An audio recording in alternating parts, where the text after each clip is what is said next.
Group 27 consists of the following members, each contributing to the successful completion of this project. Shalom Mayakaka, lead on theoretical analysis and final PowerPoint compilation. Banel Ndlovu, responsible for data collection and experimental setup and collaborated on FlowNext simulations. Abai Chauke, focused on calculations and deriving key formulas. Zetembe Mia, assisted in data verification and contributed to the FlowNext simulations. Nhlakanipho Maseko, worked on the verification of laminar flow and Reynolds number calculations.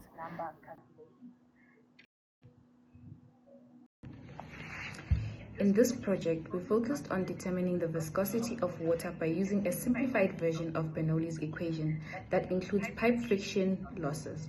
The experiment measures water flow rate through a pipe, allowing us to calculate the viscosity, assuming laminar flow.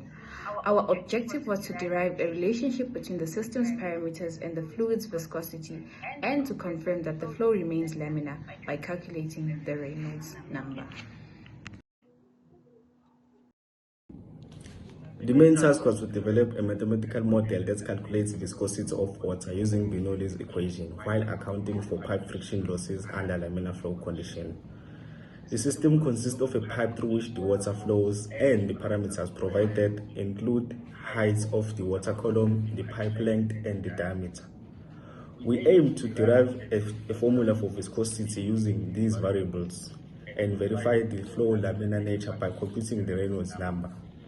Bernoulli's equation was applied from top to the bottom of the pipe, while modeling heat loss due to friction using laminar flow friction loss formula. We assumed negligible heat transfer and other losses, such as turbulence and additional frictional losses, as they were considered insignificant. The flow was assumed to be laminar with a Reynolds number below 2000. This allowed us to use the laminar flow friction losses formula. We assumed the water to be incompressible and the flow to be steady, with no velocity or pressure fluctuations. Bernoulli's equation was applied considering no additional energy losses except for those explicitly included in the laminar friction term.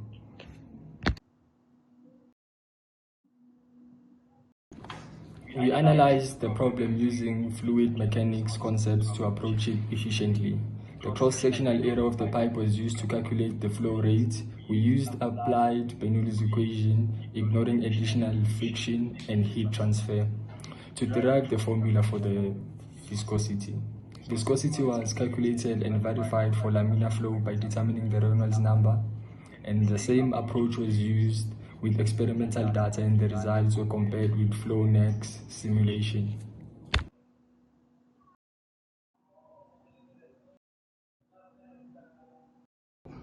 So here we have our experimental setup. We have our bottle and pipe system. This is what we used as our device to measure the viscosity of the water. Inside here we have 1,500 milliliters of water. So now we're going to remove this and measure the time it takes for the 1,500 milliliters of water to exit the device.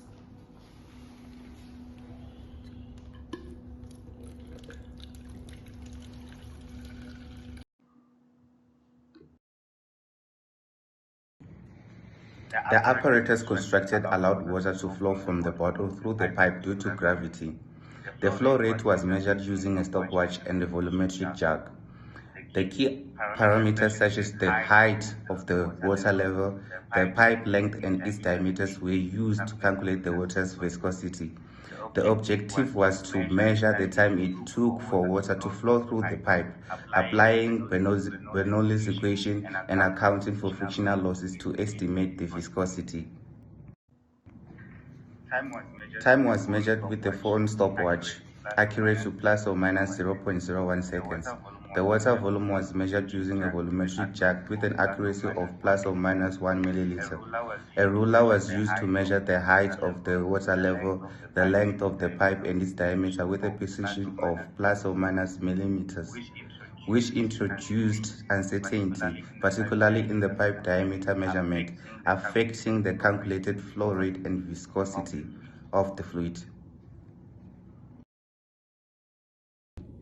The experiment was conducted at a room temperature and the water temperature was measured to be 19 degrees Celsius. 1.5 liters of water was used. We measured the time taken for the water to flow through the pipe multiple times, and the average flow rate was calculated. The apparatus functioned as expected, but the experimental viscosity differed from the theoretical viscosity, likely due to unaccounted for frictional losses. This made the fluid behave more like a viscous liquid such as glycerin rather than water. To simulate the problem, components shown in the picture were added, initial conditions were specified, and the simulation was run to get the results. The picture shows the results of the simulation, including the mass flow rate and the volume flow rate. These results were used to calculate the viscosity and the Reynolds number. The results that were found from the simulation were compared to the theoretical and experimental results. This was done to see whether the calculations were reliable and if the flow is laminar. Overall, the study succeeded in its goal of analyzing fluid viscosity, but it also made clear how crucial it is to understand the limitations of theoretical predictions and how well-chosen experimental settings must be. In order to close the gap between fluid mechanics, theory, and observation, future research should focus on improving the experimental techniques to reduce uncertainty and improve viscosity measurement accuracy.